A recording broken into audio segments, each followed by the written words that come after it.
Savitri silks చేనేత వస్త్రాల అద్భుత ప్రపంచం. సంప్రదాయం స్టైల్ ఒకే చోట. నాన్న బండి మనల్ని ఫాలో చేసుకుంటూ వస్తుంది. తిరిగి చూడకు. బాగా దొరికిపోయాం. దిగు దిగు. ఆయన దగ్గరకు వచ్చానంటే టక్కుని కాళ్ళ మీద పడు. అర్రే ఏంటి బాబు, నాన్నగారని కూడా భయపడ్డారా? ఎవరు తను? తనే ఏప్రిల్ ఫూలా? బైక్ లో తిరుగుతున్నారేంటి? ఎవరు చూడరానా? లేదు, ఇవాళే ఫస్ట్ టైం. లవ్ వర్కౌట్ కాకముందు విపరీతంగా బాధపడ్డావు. వర్కౌట్ అయిన తర్వాత నాకు చెప్పనే లేదు. అన్నీ నేనే తెలుసుకోవాలి. So sweet. నేను భయపడిపోయాను తెలుసా. నువ్వెంత స్వీట్ అయితే మీ వాళ్ళకి ఎంత స్వీట్ గా ఉంటారో. రేపే మీ ఇంటికి వస్తున్నాను. సూపర్ గా వచ్చి దిగుతాను చూడు. ఎవరమ్మా నువ్వు? మీ అయ్యగారిని కలవాలి. ఇక్కడే ఉండు, అడిగి వస్తాను. ఎవరు కావాలమ్మా? ఆగమ్మా ఆగమ్మా, నీ పాటికి నువ్వు అలా లోపలికి వచ్చేస్తే ఎలా? అయ్యయ్యో, ఈ అమ్మాయి ఎవరు నిరికించబోతుందో తెలియట్లేదే. జాగ్రత్త. నేను బాగుండాలని ఆశీర్వదించండి. వచ్చిన పని ఏంటో ముందు చెప్పమ్మా. నేను కడప నుంచి వస్తున్నాను. ఎవరికైనా సరే సమస్యను వస్తే మీరు తీరుస్తారని విన్నాను. నాలాంటి అమ్మాయికి ఓ సమస్య వస్తే మీరు తీర్చకుండా పోతారా? నీ సమస్య ఏంటో చెప్పమ్మా. ఏమిటని అది? బట్టల సబ్బులు ఎవరు ఈ ఏరియాలో సూపర్ సోప్ అమ్మే ఏజెంట్ గా నన్ను అపాయింట్ చేశారు. మీరు ఈ సోప్ కొంటే మీ ఊరు వాళ్ళందరూ ఈ సోప్ కొంటారు. మీరు చెప్తే ఎవరికైనా ఓట్లే వేస్తున్నారు. సోపు కొనుక్కోరా? అయ్యో పాప. సుబ్బారావు, నువ్వు సోపు కొను, మన వాళ్ళందరినీ కొనమంచు. సరేనే. ఒరేయ్, 10 సోపులు తీసుకోరా. గంగా, పిలిచారండి? ఏం జరుగుతోంది ఇక్కడ? ఏముంది, ఆ కుక్కలు. పళ్ళు రాళ్ళు కొడతాం, జాగ్రత్త. ఏంటి? వచ్చినమ్మా ఎవరో తెలుసా నీకు? తెలీదు. సుబ్బారావు, అమ్మాయిని లోపలికి తీసుకురా. లక్ష్మి, నువ్వు మీ అన్నయ్య అమ్మాయిని చూసి సౌజ్ఞలు చేసుకోవడం నేను కాలద్దంలో చూశాను. ఎవరు అమ్మాయి? రామ్మా, కూర్చో. వేంపల్లిలో మీ అమ్మ నాన్న ఎవరు? మా నాన్న పేరు మధుసూదన్ రావు, అమ్మ పేరు పద్మావతి. మీ నాన్న చనిపోయారు కదా? మీకు అన్ని విషయాలు తెలుసు అనుకుంటా. నువ్వు ఇక్కడికి రావడం మీ అమ్మకి తెలుసా? తెలుసు. మీ ప్రేమను నేను ఒప్పుకోనంటే ఏం చేస్తావు? హత్య చేసేస్తా. ఆత్మహత్య చేసుకుంటానని చెప్పు. గంగా, వచ్చి నీ కోడని లోపలికి తీసుకెళ్ళు. నా కొడుకు కోసం ప్రాణాలే వదిలేస్తానండి, అందుకని తనే నా కోడలు. తల్లి, ఈ అమ్మాయి వచ్చిన వేళ మా ఇల్లు కళకళ్ళాడిపోవాలి. నిండు నూరేళ్లు వద్దిల్లమ్మా.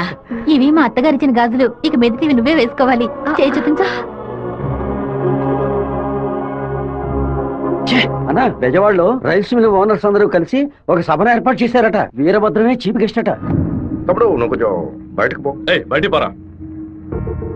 ఎందుకు కొత్త వాళ్ళని లోపలికి రాణిస్తాను? లేదన్నా, వాడే లోపలికి వచ్చాడు. వాడిని ఈ ఊళ్ళో మనం ఏం చేయలేం. బయట ఊళ్ళోనే లేపేయాలి. వాడు ఎలా వెళ్తున్నాడో, దేంట్లో వెళ్తున్నాడో ఎంక్వైరీ చేయండి. కిలో బియ్యం రేటు 30 రూపాయలకు పైగా ఉన్నా బస్తా రేటు మాత్రం 200 రూపాయలు. కష్టపడి పండించేవాడు వ్యవసాయి. తను పండించిన వస్తువుకి తను ధర కాయించలేకపోతున్నాడే. ఇందుకేనండి సభ ఏర్పాటు చేశాం. మీరు ముందుండి ఓ నిర్ణయం తీసుకుంటే మంచిది. ఆ బిషప్ ఏనుగుని చంపే. బావా, ఈ ఆట పేరేంటి? చెస్సురా. తెల్లదొరలు చదరంగానికి కూడా వెరైటీగా పేరు పెట్టారు. దాన్ని త్వరగా కోసి. అయ్యో, వదిలేస్తాడు చూడు. పట్టుకోరా, పట్టుకో పట్టుకో. ఆ కోడిని ఎవరు పట్టుకుంటారో వాళ్ళకి మంచి బహుమానం ఇస్తారు.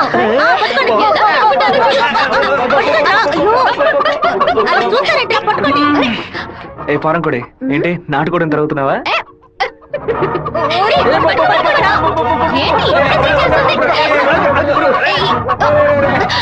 ఏం చేస్తున్నాడు? ఏంటి నన్ను పట్టుకుంటున్నా? నాకు నచ్చిన కోడిని నేను పట్టుకోగలను. అరే బావా, అయ్యగారు పైన ఉన్నారు, కోడిని చూసి పట్టుకో. సరే, నాకు ఒక్క కోడి కూడా పట్టుకోండి. నువ్వే పట్టుకున్నానని చెప్పు. వెళ్ళు. చూసారంట్రా, నా కోడలి వాళ్ళ కోడిని పట్టుకుంది. దీని గుండెకాయ వేపుడు చేసి వాళ్ళ నీకే పెడతాను. ఇదే నేను ఇచ్చే బహుమతి. ఏమైంది? ఎందుకు ఏడుస్తున్నావు? ఆ కోడిని వదిలేయమని చెప్పు ప్లీజ్. దీనికని ఏడుపు? నా చేతులతో నేనే పట్టించాను, బాధగా ఉంది. ముచ్చాలరావు, అయ్యా, ఆ కోడిని వదిలేసాయి. అది అమ్మగారు. మీ అమ్మకి చెప్పి ఈ రోజుకి పప్పుచారు పెట్టమని చెప్పు. నాలుగేం చచ్చిపో. అలాగే చెప్తాను. ఏంటి నేను లోపల వెయిట్ చేస్తుంటే ఇక్కడ దిక్కులు చూస్తున్నా? మీరు 2 ఏళ్ల తర్వాత బాంబే నుంచి వచ్చారు కదా, అందుకని మా అన్న తమ్ముడు మా ఇక్కడ కుటుంబ ఉందా? సభ్యులంతా మిమ్మల్ని చూడడానికి వస్తున్నారు. అక్క ఇదిగో నీ సైకిల్ ఏంటి మా సైకిల్? ఓవర్ ఆయిల్ చేసి నీ మొగుడు ఇంట్లో పెట్టమని చెప్పాడు. కూడా నేను ఎప్పుడు వదిలేంరా నీ దగ్గర సైకిల్? అయ్యో మీరు కాదన్నా ఈ అక్క మొగుడు. ఇంతకీ నువ్వెవరు ఈ తమ్ముడివా? ఏంట్రా వాగుతున్నావు? 6వ నెంబర్ ఇల్లు ఇదే కదా? అవును. ఈ ఊరు పేరు కళ్యాణ దుర్గమే కదా? అవును. అయితే ఇది మీ సైకిలే. ఇంటికి తీసుకొచ్చి వదల మంది నీ మొగుడే. ఏంటి నేను లేని టైంలో వ్యాపారం చేస్తున్నావా? చేసిందంతా చేసి నటిస్తున్నావా? వీడి పేరు ఆడకుండా వచ్చేసామే. ఏమండే వినాయకుడి గుడి వీధి ఇదేనా? కాదు, ఆయన తమ్ముడు కుమారస్వామి ఇది. ఊరు నాయను తప్ప డ్రెస్ లో సైకిల్ ఇచ్చొచ్చానే. ఎంత ధైర్యం ఉంటే పని చేస్తావే? తెలియని ఎందుకు కొడుతున్నావు?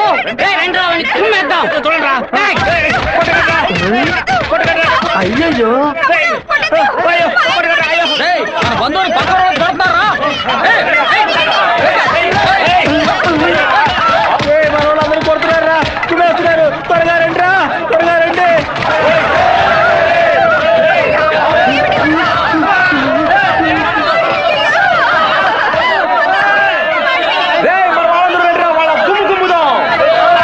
ఏం జరగబోతుందో తెలియట్లేదే. ఎంతో పెద్ద యాక్సిడెంట్ అయిపోయింది. మీ కుటుంబంలో ఏ సమస్య లేదు కదా? ఒక్క సైకిల్ తో మొత్తం ఊరిని నాశనం చేసావు కదరా దుర్మార్గుడా. ఎందుకక్క ఇట్ట పీకావు? పీకుడంటే ఇది కాదురా, నా పీకుడు 11 టన్నుల బరువుతో సమానవరా వెధవా.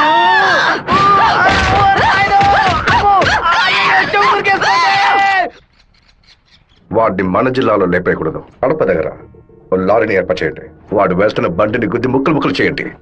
ఏ గ్రూప్ చేస్తుంది? నంద్యాల వెంకట్రావు గ్రూప్ అన్న. పని పూర్తి అయితే ఒక ఏరియా ఇస్తానని చెప్పు.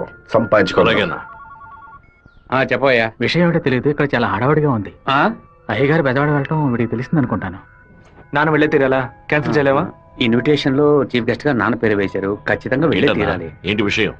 ఏం లేదన్నా, మంత్రి ఏదో ప్లాన్ చేస్తున్నట్టున్నాడు. మీరు కార్లో వెళ్ళదు, ట్రైన్ లో వెళ్ళండి. బెజవాడికి ట్రైన్. సరే అలాగే.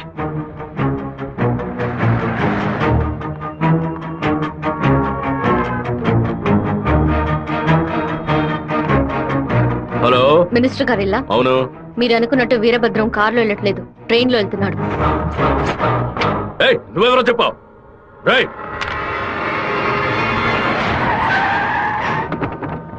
నాన్న రాత్రి మీటింగ్ అవగానే వెంటనే బయలుదేరదు, రేపు ఉదయం బయలుదేరండి. నేను అయ్యప్ప రైస్ మిల్ ఓనర్ తో మాట్లాడాను, వాళ్ళ ఇంట్లోనే మీరు ఉండొచ్చు. వీరభద్రం ట్రైన్ లోనే వెళ్తున్నాడన్నా. అయితే మనం వాళ్ళని వేముల స్టేషన్ లో ఎక్కమనం. కడపలో వాడు దిగిన వెంటనే జనాల్లో కలిసిపోయి గత్తిని విషం పూసి కొచ్చేయమనం. మనసు ఎందుకు అదోలా ఉందిరా, మనం కూడా ట్రైన్ లో వెళ్దాం. కనీసం 20 నుంచి 25 కోట్లైన వాడి మీద పడాలి. ఆంధ్రాలో జరిగిన మర్డర్ లో ఇదే భయంకరమైన మర్డర్ గా ఉండాలి. హలో, నేను నాన్నతో బెజవాడ వెళ్తున్నాను, రేపు ఉదయం వస్తాను. అది చెప్పడానికి ఫోన్ చేశాను.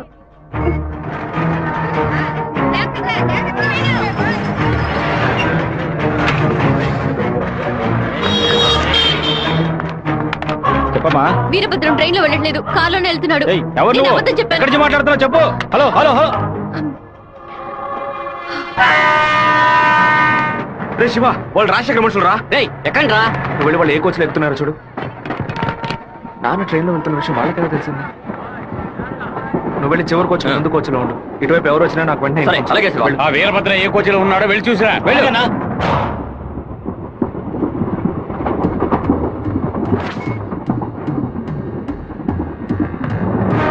నువ్వు ఫాలో చేస్తూ వెనక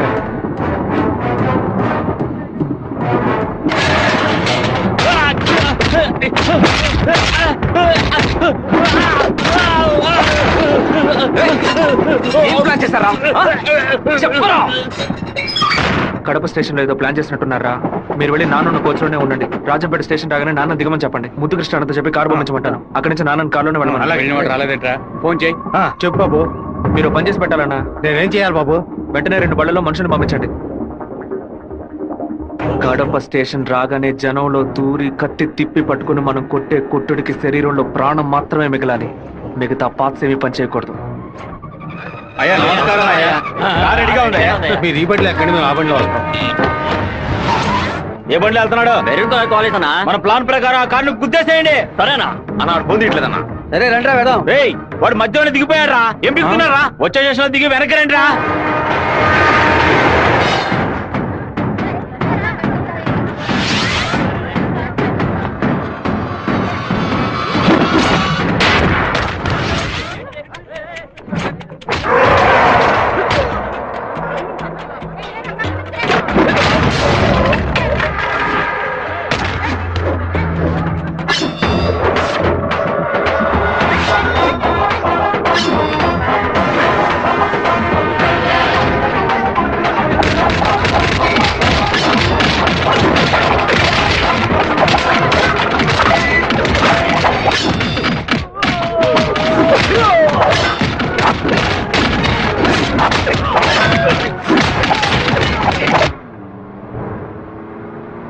రెడీగా ఉన్నావా? నేను రెడీగా ఉన్నాను.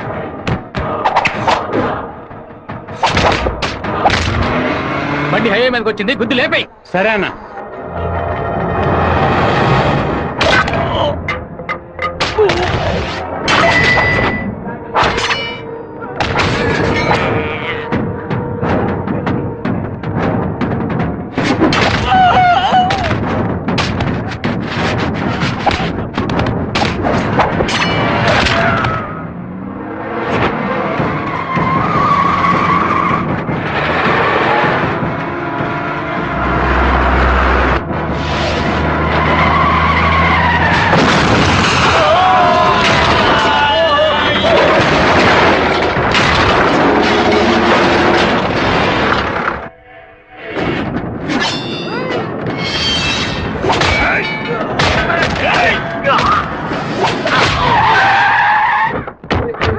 అయ్యో, గుద్దేసి ఆకుండా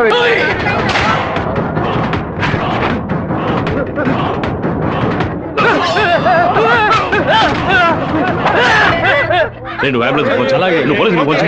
మినిస్టర్ లైన్ లో ఉన్నాడు. నీకు మాత్రమే పక్కన సెల్ నంబర్ దొరుకుతుందా? నీ నాన్నని కడప పక్కన లారీతో గుద్దించి లేపేశాం. పీస్ పీస్ అయి ఉంటాడు, వెళ్ళి ఏరుకో. వాడిని పూడ్చిన తర్వాత మీ అమ్మని చెల్లిని తీసుకొచ్చి కుటుంబంతో సహా నా కాళ్ళ మీద పడు. రారా!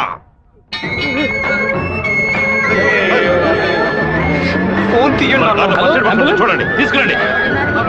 టార్గెట్ నుంచి 13 కిలోమీటర్. పోలీసు వస్తున్నారా? స్పీడ్ గా వెళ్ళరా.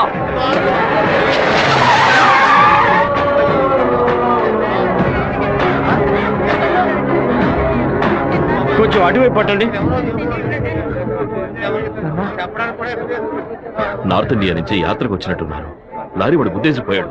డ్రైవర్ మందు కొట్టేసి తోలుతున్నట్టున్నాడు. ఆపకుండా పోతూనే ఉన్నాడు. తెలియ కుదలేదు నాన్న, తెలిసే కుదరు.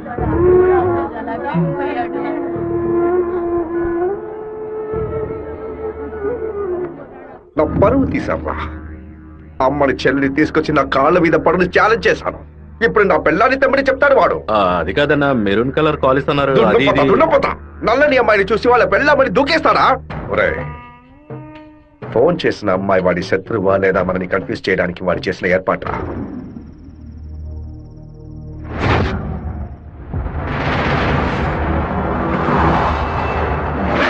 త్వరగా వాడిని క్లోజ్ చేయాలన్నా. కరెక్ట్ బాబు. హైదరాబాద్ నుంచి కార్లోనే వచ్చాడు, మళ్ళీ కార్లోనే వెళ్తాడు. వెళ్ళేటప్పుడు కర్నూలు పైనుంచే వెళ్ళాలి. వాడి బ్యాడ్ టైం. అక్కడ ఇద్దరు అపోజిషన్ ఎమ్మెల్యేలే. నంద్యాల బైపాస్ రోడ్లో టేక్ డైవర్షన్ బోర్డు పెట్టి వాడిని రూట్ మళ్లించాలి. బాంబు పెట్టి వాడిని బ్రిడ్జ్తో పాటు లేపేయాలి. ఒకవేళ అక్కడ మిస్ అయితే జడ్చెల్ల చెరువు దగ్గర బైపాస్లో వాడిని లారీతో గుద్ది లేపేద్దాం. ఐడియా బాగుంది బాబు. ఒకవేళ వాడు ఫ్లైట్ లో వెళ్తే వెళ్లే రూట్ లో బాక్రాపేట నందలూరికి మధ్య ఉన్న సింగు రోడ్డు చెరువు పక్కన ఉన్న మామిడి తోట దగ్గరగా బండి వెళ్తున్నప్పుడు మధ్య రూట్ లో తాడి చెట్టు నరికి పడేస్తాం. వాడు భయంతో తోపులోకి పారిపోయే సమయంలో వాడిని నరికేసి అక్కడే పాతేస్తాం. ఒకవేళ వాడు ట్రైన్ లో వెళ్తే నేను ఒక్కడనే చాలు. నువ్వు ఒక్కడివేనా? అనంతపూర్లో వాడు ఎక్కినప్పుడు 100 మంది జై కొడతారు. వేమల్లో 10 మంది భోజనం తెస్తారు. కడపలో 4 దండలేస్తారు. తిరుపతి రాగానే వాడి చెంచాగాళ్ళందరూ వెళ్ళి నిద్రపోతారు. వాడు ఒంటరిగానే పడుకుంటాడు. ఆ టైంలో దిండు మొహం మీద పెట్టి వాడిని చప్పుడు చేయకుండా చంపేసి శవంతో పాటు నదిలోకి దూకి నేను అక్కడి నుంచి ఎస్కేప్ అయిపోతాను. మరుసటి రోజు వాడి శవం నదిలో తేలుతుంది. ఏ రూట్ లో వెళ్ళినా వాడి చావు ఖాయం. ఇదిగోనయ్యా కాఫీ.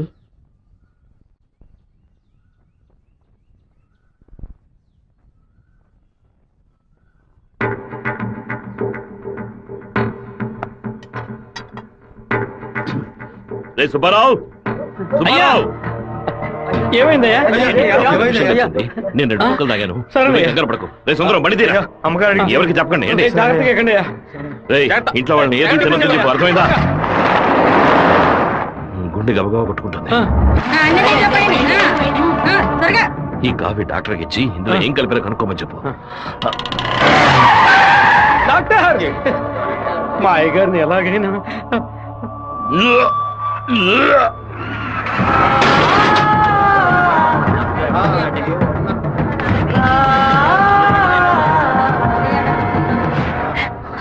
అయ్యో శివ, ఏంట్రా ఇదంతా? అయ్యో భయపడకు శివ, నాకేం కాదులే. మన ఇంట్లో జరిగిన విషయం బయట ఎవరికి తెలియకూడదు. కొత్తగా ఎవరా ఇంట్లోకి వచ్చింది? కొత్తగా ఎవరు రాలేదన్నా. అయ్యా పొద్దున బట్టలు తీసుకోవడానికి చాకల మా అదయ్యగాడు వచ్చాడు, తర్వాత చేపలు వచ్చాడు. చెప్తావా లేదా?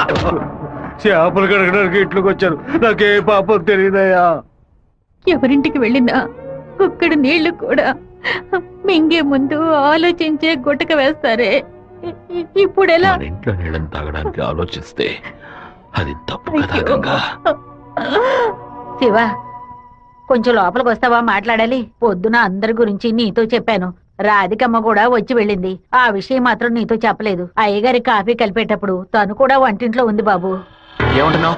అత్త ఎక్కడికి వెళ్ళారు? అత్తయ్య పెరట్లో పశువులకి కుడితి కలుపుతోంది. అవును, ఎన్నేళ్లుగా మీరు ఇంట్లో పని మంచిగా పనిచేస్తున్నారు?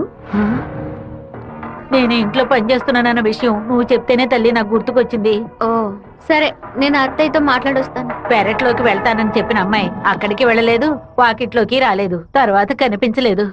ఎవరి గురించి ఏం మాట్లాడుతున్నావు? ఆ అమ్మాయి వదిలిన చెప్పులు కూడా వాకిట్లోనే ఉన్నాయి. కావాలంటే వెళ్ళి చూడు బాబు.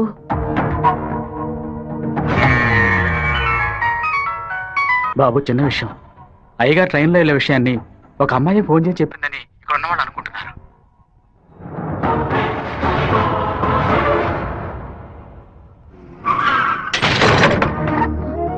ఏంటిది? వేసుకుని వచ్చిన చెప్పుల్ని మర్చిపోయి వెళ్ళేంత తొందర ఏంటి నీకు? నువ్వు మా ఇంటి వంటింట్లోకి వచ్చింది పాపం ఆ ముసలిదాని మనసుని బాధ పెట్టడానికా, లేక మా నాన్న తాగే కాఫీలో విషయం కలపడానికా? చెప్పవే. నేను చెప్తాను. మీ నాన్నని చంపడానికేరా అది మీ ఇంట్లో అడుగు పెట్టింది. దాన్ని నేనే పంపించాను. ఆవిడ చెప్పేది అబద్ధమే కదా? ఏయ్, నీ అబ్బకి విషం పెట్టినందుకే నీకింత కోపం వస్తే నీ నాన్న నా కొడుకుని నడి రోడ్డు మీద నరికి చంపాడే.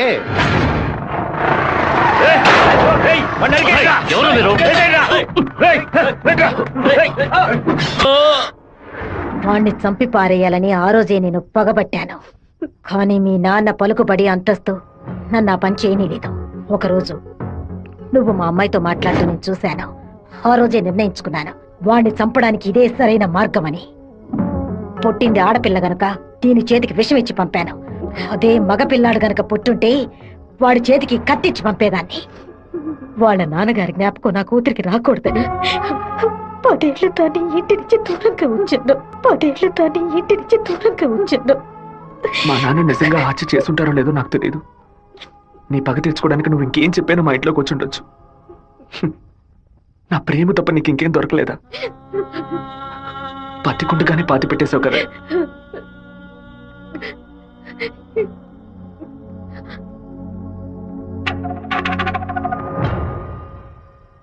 మీరు మాట్లాడుకున్నదంతా నేను వింటూనే ఉన్నాను. నీ భర్త చావుకి నేను కారణం కాదమ్మా. నీ భర్త ఆశపడే ఎలక్షన్లో నించోలేదమ్మా.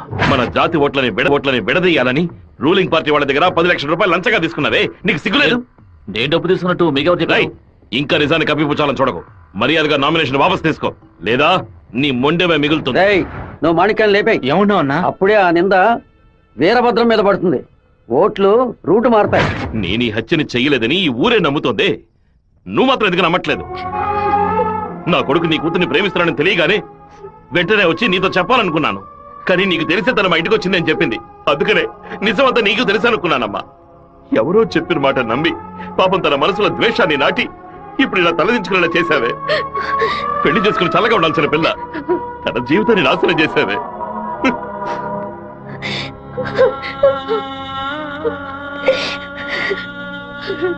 నువ్వు నాకు మాత్రమే ద్రోహం చేయలేదే, మా అమ్మ, నాన్న, చెల్లెలు అందరూ నీ మీద పెంచుకున్న ప్రేమకు ద్రోహం చేశావు. ఒళ్ళమ్ముకొని బతికి ఆడది కూడా ప్రేమించినట్టు నటించమంటే చీయని ఉమ్మేసి వెళ్ళిపోతుంది.